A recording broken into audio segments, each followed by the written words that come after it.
right now, Jimmy and I are doing this sort of like emergency pop in because the news obviously has just broken within the last 30, 40 minutes that Hulk Hogan has passed away. Jim? Yeah, shocking news. I mean, we heard from Jimmy Hart, who said everything seemed to be fine with the Hulkster, and then TMZ broke this news, and it hit a lot of people in the industry really hard. And um, I'm sure it hit a lot of fans from who became wrestling fans because of people like Hulk Hogan. I Mm-hmm. mean, like you can't deny his impact on the business. And you can say that the wrestling business / sports entertainment may not be in the position it is today if it were not for Hulk Hogan. Yeah, I mean, I think that's fair. I think that's fair that you can say that a lot of um, a lot of the reason that the business is what it is today is because of Hulk Hogan. I mean, before that, it was regional shows, and yeah, there's a degree of the visionary power of a Vince McMahon. There's the way that the industry, the media was changing, and they were able to capitalize on that. But you needed that linchpin, right? You Right. needed that guy at the top that um, would draw everyone in. Mm-hmm. And he was also the first ever to cross over from the world of pro wrestling into the mainstream, right? The first pro wrestler Mm-hmm. ever to appear on the cover of Sports Illustrated, the um, first one ever to start doing movies. And Mm-hmm. Vince Sr. told him, "You go do that Rocky movie, you'll never work for us again." Right. you know, Yeah. Um, um, it's crazy when and I get it. It's not popular right now to be a Hulk Hogan fan because right. he has said and done a lot of things over the last few years that have really hurt his legacy. Um, Mm-hmm. but it's one of those things, Jimmy, where how do you completely just ignore everything he accomplished? You can't. It's hard for fans to distinguish between Hulk Hogan, the wrestler that they adored and loved, and Terry Bollea, the actual human being, and some of the controversial things that have come out from him over the last little while. Mm-hmm. That being said, I understand that some people may have an issue with some of the things that he said and has, stood for in the last little while. But, take that out of the equation. I mean, whether you like the man personally or not, you can't deny his legacy in this Yeah. industry. You can't just dismiss it because, like you mentioned, they needed that linchpin to make this business, flourish like it did. They Mm-hmm. needed that one person, and he was the guy. I mean, you had Andre the Giant, who was known worldwide to wrestling fans, and branched out a little bit with the Princess Bride and stuff like that. Yep. But nobody had the magnitude of a Hulk Hogan, and he actually did it in two eras. Believe it or not, there were two booms in wrestling, attributed to him. The Rock Yeah. and Wrestling connection was because of Hulk Hogan. Yes, there was a little help with people like Cyndi Lauper and the Muhammad Ali's and the Mr. T's and that stuff, but it was primarily Hulk Hogan. And then the second boom during the Attitude Era when he was the third man. Yeah. Yeah. I mean, you're right. Like, you have to give him a lot of the credit for the start of the Rock and Wrestling connection. You have to give him a lot of the credit for um, the run that WCW had. Right, the 83 weeks in a row when WCW was kicking your ass. Mm-hmm. Yes. I mean, you can say that it was a perfect storm of Nash and Hall and Bischoff. But Hogan's a big part of that too, and it doesn't come off the same way without him. No, it doesn't. And again, you have to put sometimes those personal feelings aside because regardless, nobody agrees on everything. Mm-hmm. Everybody's got a side that they choose on, whatever the case may be. But at the end of the day, you have to remember that a family lost a husband, a father. You know, he's a human being at the end of the day, and this isn't the time to in my opinion, this isn't the time to start dwelling on the negatives, because like I said, he's an actual human being, and this isn't the time to do a victory lap because you don't like the guy. I hate putting it that way, but in this world of social media, it's sad to see that some people have taken it to that level, and just, can't you just put it aside for one day? Yeah. I mean, from that perspective, it is disappointing, right? It is sad to see that there are people that are taking that attitude in terms of, oh, good, he can rot in hell. Like, that's, put that stuff aside, at least for right now. Put that stuff aside. Yeah. I totally agree with that. See, and it's weird for me because a lot of the fans out there, they see what they see on television. And for people like yourself and myself who have got to know the man, got to work with the guy and see a different side of it, you know what I mean? Like for all those years that I got to know and work with Hulk and hang out with Hulk, I never saw that side of him. I hate to make this comparison, but it's kind of like when people ask me about Vince McMahon, right, in the current situation with him. A lot of similarities. Yeah, I mean, like, he was my boss that I worked with for over 20 years. I spent like 25 years of my life working for Vince McMahon. And everybody says, well, you must have known this, and you must have. No, I never saw that side of him. And then when you hear that stuff, it kind of, whether you don't like hearing it, but it's not that you don't defend it, but at the same time, you're disappointed hearing it. Yeah. Does that make sense? Trying to put it into words is not easy because, you hear certain things, you hear about, the Hulk situation and in his later years and what was said and what he stood for. And you think to yourself, man, that's not the guy I know. Yeah. And it's the same, it's the same thing. I just, again, it's still fresh. So it's still hard to kind of verbalize exactly how I feel. But at the same time, he was the cool guy that from when I first started with Jack Tunney, the first time I had my first interaction with him, he was cool as cool can be with me. Treated me like I belonged. Any personal memories that jump out in your mind when you think about the Hulkster? Well, a couple of them, like obviously, I was famous for driving talent, picking them up at the airport and stuff like that. And I remember picking him and Linda up at the airport one time. And this was the first time I'd met Linda. Well, while we were sitting in the car and they were both in the back seat and I could see Hulk in the rearview mirror. I couldn't see Linda. But I could hear Linda. I couldn't see her, but I could see Hulk. And she was going on about how beautiful the city was. And for the entire ride from the airport to Maple Leaf Gardens, she was pretty much talking the whole way. And I'm looking in the rearview mirror and I could see Hulk looking at me and giving me the eyes like, oh, I'm sorry, brother. That kind of thing. But I was like, this is hilarious, but, and also there was a moment where, many years later, I can't remember the pay-per-view it was, but I got to referee a match between Captain America and Roddy Piper. Yeah. And it was like we were afterwards in the locker room and said, we all looked at each other and go, man, we kind of reminiscing from those days in the 80s to where we were then. And it was kind of like a full circle moment. Right.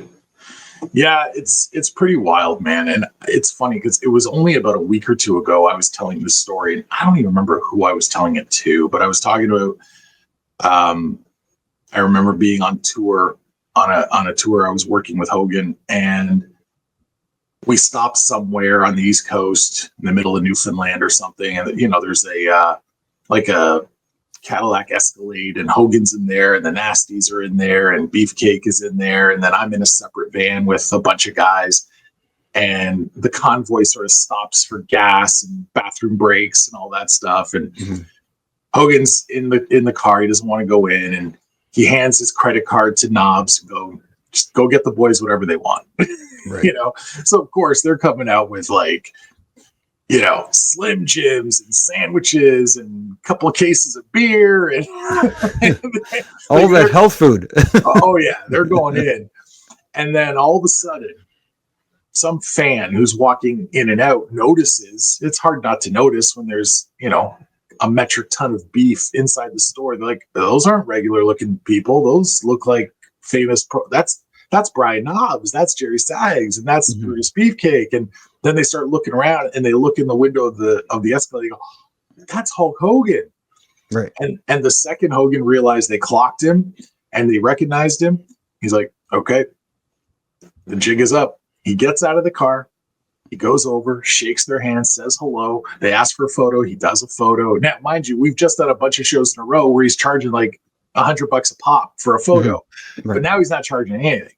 And he's doing the photos, and it was almost like we're in the middle of nowhere off the Trans-Canada Highway. Okay, there's not a town close to us. We're in the middle of nowhere, and it was like someone sent out a smoke signal, and suddenly there were dozens of people pulling up all of a sudden, and they were, can we get a picture of Hulk Hogan? Can we get? And he refused to leave until every single person got their photo. Wow. And I'm sitting there looking at the time like, we gotta go. We gotta make the next town. We gotta go. And Knobs is looking at me like, we're not going anywhere, Daddy.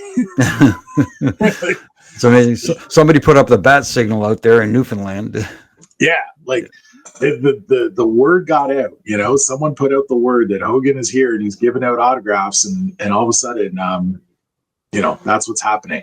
Obviously, a lot of people are going to focus on his political allegiances. A lot of people are going to focus on some of the stuff that he said that's been deemed correctly so, by the way, racist, xenophobic, you know, completely inappropriate. And you can't dismiss any of that stuff because the man is now gone. He said it. And, you know, the one sort of disappointing thing is his very last appearance ever in WWE, he got booed out of the building because of all of his non-wrestling escapades. Right. You know, and people say, well, it's because it's a left-wing state and that's what happened. Maybe that's part of it. But I think that it was just the culmination of everything, right? Oh, I agree. But you know, like I said earlier, all that's being said, this is not the time to dwell on that. You know, I think we can both reflect on those things, but at the same time find the right place for it. But for now, because it's still fresh, we can celebrate his legacy and what he brought to an industry that we all love. Yeah, and it's safe to say that, you know, you may not have had a career in the wrestling business without a Hulk Hogan, right? It's safe to say that, you know, you and I would not be doing a show every single week if it weren't for a Hulk Hogan. The industry could have gone the way of roller derby. I mean, it sounds weird to say, but it really could have.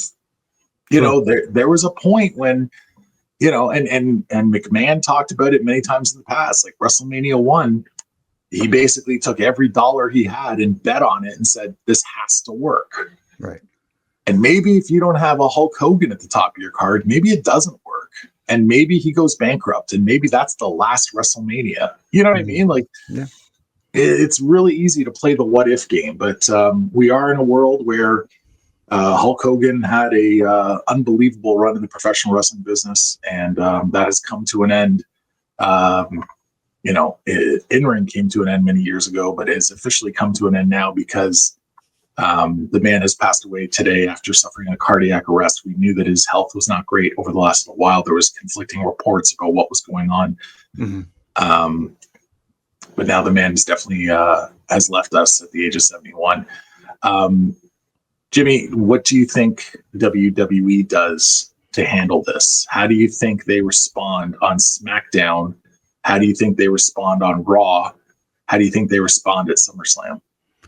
That's very interesting because, again, some people are going to focus on the negative side, but at the same time, I think WWE is smart enough to handle this situation where they can handle it in a tactful manner and, pay their respects in a fair way. I don't, because at the end of, like we keep saying, I hate to sound like I'm beating a dead horse, but you can't deny his contributions to the industry. You cannot deny them. And we might even see something tonight on Impact, because Impact is live tonight. Well, here in Canada, obviously on, I don't mean to sound like a cheap plug guy, but they'll be live on here in Canada on Sportsnet 360. You can, I don't doubt it, because he did have his legacy stretched over to Impact Wrestling / TNA. So we may see something there. Yeah. Again, regardless of the other behind the scenes stuff with the creative control and all that stuff that people talk about, it, again, push that to the side and think and focus primarily on the contributions to the industry. I think that's the best course of action for them to take. And again, people will talk about the negative stuff because that's what fuels a lot of conversations on social media, or anti-social media, as I like to refer to it. You can still have those feelings for the man, Terry Bollea, like I said. But as far as the Hulk Hogan and his contributions to the pro wrestling industry, that should be the focus for WWE and TNA, for that matter. And hey, next week on Dynamite, maybe they could make a little tribute as well. That would be nice. I think it's a given that TNA will do something, even if it's just a billboard, right? I think they'll definitely do something. You're right. He was a big part of their company for a while. And there are a lot of people out there that, again, it's fans that don't really have insight, but they have these thoughts that Hogan came in and destroyed TNA, that Bischoff came in and destroyed TNA. Right. Did they have too much creative control? Did they do this and that? Yeah, maybe. I don't know. But I mean, certainly I've spoken to Hogan about that situation. I've spoken to Bischoff about that situation.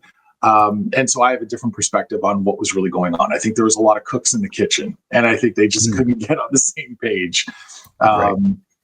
And I think that they had different ideas of what was going to work and what was not going to work at that time. But yeah, I'm curious to know how the fans at large are going to respond to this, right?